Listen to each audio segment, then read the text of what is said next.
ఈ కథ ఒక వృద్ధ మహిళ గురించి. ఇది జరిగిన కథ. అదొక పల్లెటూరు. అందులో ఒక వ్యవసాయ కుటుంబ యజమాని, అతని భార్య, ఇద్దరు మగపిల్లలు, ఒక ఆడపిల్ల, అతని తల్లి, మొత్తం 6 ఉండేవారు ఆ కుటుంబంలో. యజమానికి 2 తమ్ముళ్ళు. అందరూ పెళ్లిళ్ళు అయిపోయాయి, పిల్లలు కూడా ఉన్నారు. ఈ కథలోకి వస్తే ఈ కుటుంబంలో భార్యదే పై చేయి. అందరూ ఆ మాట వినాల్సిందే, వినకపోతే ఊరుకోదు, రచ్చ చేస్తుంది. ఆ అత్తగారి కోళ్ళంటే మహాభయం. అందుకని కొడుకు చాటును బ్రతికేది. బాగానే ఆస్తిపాస్తులు ఉన్నాయి. ఆ రోజుల్లో వీరి దగ్గర చాలా బంగారం ఉండేదని ఊర్లో చెప్పుకుంటారు. వ్యవసాయం చేసుకుంటూ కాలం గడుపుతున్నారు. ఊరి జనం అంతా భార్య బుద్ధి మంచిది కాదని, చంచల మనస్తత్వం అని, ఆమెకు నేనెంతో అందమైన దాన్నని, తనకు పెండ్లి అయినా బయట మగవారు తన అందానికి దాసులని ఆమె అనుకునేదని, అనుకోవడమే కాదు అలానే ప్రవర్తించేదని చెప్పుకునేవారు. అంతేకాక తన తోడికోళ్లకు కూడా ఇలాంటివి నూరు పోసి ఆమె భర్తను పిల్లల్ని వదిలి వెళ్ళడానికి ప్రోత్సహించిందని, అలా మరిది కాపురం కూడా చెడగొట్టిందని ఊరంతా చెప్పుకునేవారు. ఇదంతా అత్తకు భర్తకు తెలిసిన కట్టడి చేయలేకపోయారు. రోజులు జరుగుతున్నాయి. పిల్లలు పెద్దవాళ్ళు అయ్యారు. పెద్దోడికి బయట పిల్లని తెచ్చి పెళ్లి చేశారు. పెద్ద కోళ్ళు ఏమో మాట వినదు, అన్నిటికీ ఎదురు తిరుగుతుంది. అందుకని వీళ్ళని వదిలిపెట్టి వాళ్ళు వేరే పక్కన ఉన్న టౌన్ లో కాపురం పెట్టారు. ఈ పెద్ద కొడుకు పెద్ద కోళ్ళు ఎప్పుడో తప్ప వీళ్ళ దగ్గరకు రారు. ఏమో పెత్తనాన్ని భరించలేరు. ఏమో ఇలా కాదని ఆలోచించి చిన్న కొడుక్కి తన తమ్ముడు కూతురునిచ్చి పెళ్లి చేసింది. ఎందుకంటే తమ్ముడు కూతురు తన మాట వింటుందని అనుకుంది. కానీ పెళ్లి అయిన కొద్ది రోజులకే చిన్న కోళ్ళు ఇక్కడ జరిగే విషయాలన్నీ తన పుట్టింట్లో చెప్పి భర్తను తనతో ఎల్లెరకం తీసుకెళ్లింది. అలా 2 కొడుకులు ఈ కుటుంబాన్ని వదిలి వెళ్లిపోయారు. చివరగా కూతురు పెళ్లిడికి వచ్చింది. పెళ్లి చేయాలని నిశ్చయించారు.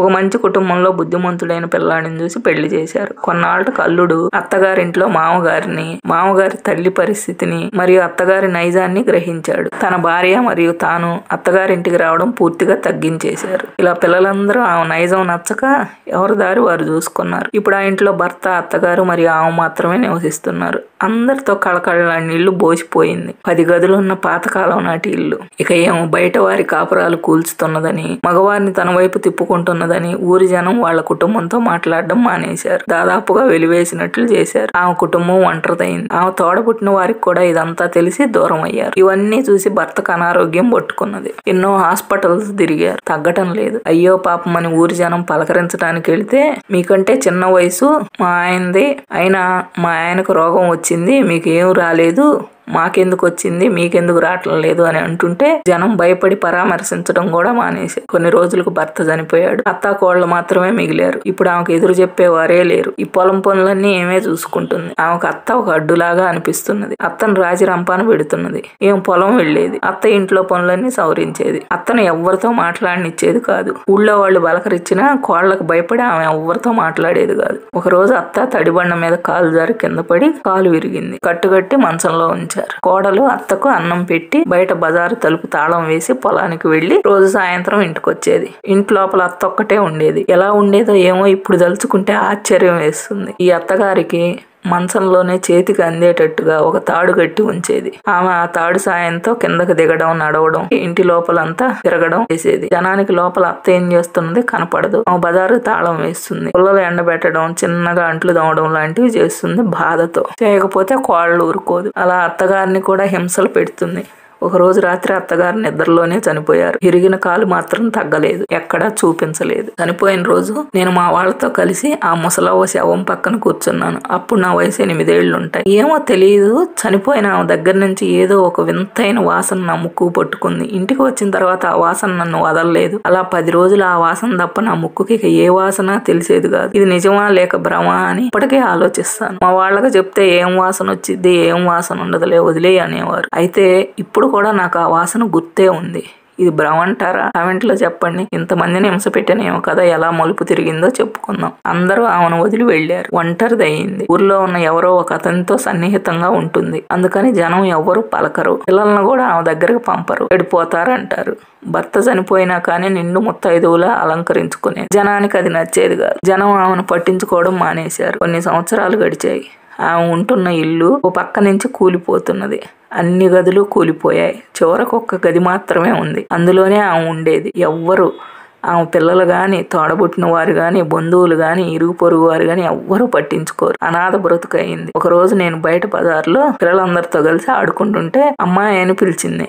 ఆమెను చూశాను. నిన్నే ఇటురా అంది. అప్పుడు సాయంత్రం 6 గంటలు అయ్యింది. తిన్నట్టే ఆడుకుంటున్నాను అందరితో కలిసి. మళ్ళీ 7 గంటలకు ఒకసారి అమ్మాయి పిలిచింది. నేను నిలబడి చూస్తున్నాను. నేను నిన్నేమీ చెయ్యను, నేనేమీ కొట్టను, నిన్నేమీ అనను, ఒకసారి ఇంట్లోకి వస్తావా అని అడిగింది జాలిగా. నేను మా వాళ్ళు ఎవరైనా చూస్తున్నారేమోనని చుట్టూ చూసి ఎవరూ లేరని గమనించి పరిగెత్తుకుంటూ ఆమె ఇంట్లోకి దూరాను. ఇప్పుడు నాకు 9 ఏళ్ళు ఉంటాయి. ఆమె ఒక్కసారిగా నన్ను పట్టుకొని ఏడ్చింది. నాకు భయంతో చెమటలు పట్టాయి.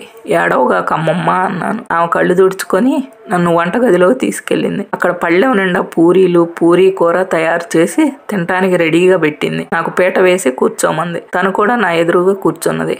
ఒక పళ్ళెం నా ముందు పెట్టి నాకు 10 పూరీలు పెట్టింది. తను కూడా 10 వేసుకుంది. పెట్టిన తర్వాత నా చేతులు పట్టుకొని మళ్ళీ బోరున ఏడ్చింది. తర్వాత ఇలా చెప్పింది, నాకు నా వాళ్ళు ఎంతో మంది ఉన్నారు, కానీ నేను వండుకున్నది కలిసి తినడానికి నాకు ఎవరూ తోడు లేరు. నేను చేసిన తప్పులకు నన్ను వారు దగ్గరకు రానివ్వరు. ఇరుగు పొరుగు వారికి నేనంటే అసహ్యం.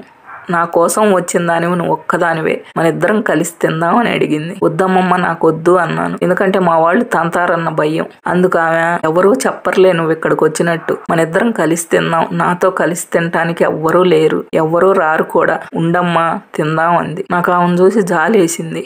ఇంకొన్ని తిను అంటూ నాకు చాలా పూరీలు పెట్టింది. ఆమె కూడా తినింది. నన్ను సంతోషంగా దగ్గరకు తీసుకుని, నేను ఇప్పుడు చెడ్డదాన్ని కాదు, మంచిదాన్ని, జీవితంలో పెద్దవాళ్ళు చెప్పిందే మనకు మంచి మార్గం అని చెప్పి పంపించింది. ఇంటికి వచ్చాక అన్నం తినమంటే ఆకలి లేదని తిన్నని మా వాళ్ళకి చెప్పి, మా ఇంట్లో వాళ్ళకి కొన్నాళ్ళ తర్వాత అనుమానం వచ్చి రోజు సాయంత్రం అన్నం సరిగా తినటం లేదని. కానీ ఆమె రోజు నా కోసం ఎదురు చూసేది.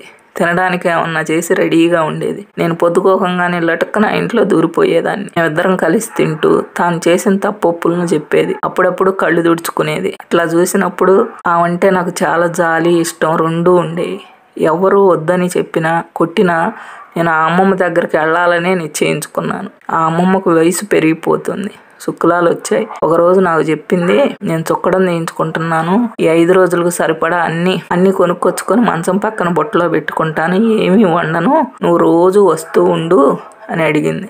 అలానే వెళ్ళాను. ఆమె నేను మాటలు చెప్పుకునేవాళ్ళం. ఆ అమ్మమ్మ ఇల్లు చుట్టూ పడిపోతూ పాములకు ఆవాసం అయింది. అయినా ఆమెను ఎవ్వరూ వాళ్ళు పట్టించుకోలేదు. అలానే ఉండేది. ఒకరోజు అడిగా, అమ్మమ్మ మీ ఇంట్లో పాములు ఉన్నాయి, భయం పడుతుంది అన్నాను. అవేమి చెయ్యవు, నువ్వు రావడం మానేయగాకు అంది. నాకు ఇప్పుడు అనిపిస్తుంది, అసలు ఆ రోజుల్లో పెన్షన్ లేదు. ఆమెకు భర్త ఇచ్చిన 5 ఎకరాల కౌలు మాత్రమే వస్తుంది. ఆ కౌలు కూడా అప్పుడు పెద్దగా రేటు ఉండేది కాదు. కొద్దిగా బంగారం అమ్ముతూ బతికింది. ఇప్పుడు అనిపిస్తుంది పాపం ఆ కొద్దిలో నాకు ఎంత కష్టంగా పెట్టిందో అనిపిస్తుంది. ఒక్కొక్క రోజు అమ్మమ్మ ఇంటి నుండి బయటకు వస్తుంటే మా అమ్మ ఇంటి ముందు చెంతబరికి పట్టుకొని నిలబడి కోపంగా చూస్తుంది. ఎందుకు వెళ్తున్నావు ఆమె దగ్గరికి, ఊర్లో ఎంతో మంది జీవితాలు నాశనం చేసింది, ఆమె దగ్గరికి వెళ్తే అబ్బేవి చెడు పనులు అంటూ ఈ బగలగొట్టింది. అయినా నేను పోవడం మానుకోలేదు. ఆ అమ్మమ్మ కళ్ళ నీళ్లు గుర్తొచ్చాయి. నేను మా వాళ్ళకి ఎదురు తిరిగితే ఆమెను కూడా తిడతారని మెదలకుండా ఉన్నాను. ఎప్పుడు ఆ అమ్మమ్మ ఆశగా నా కోసం ఎదురు చూస్తుండేది.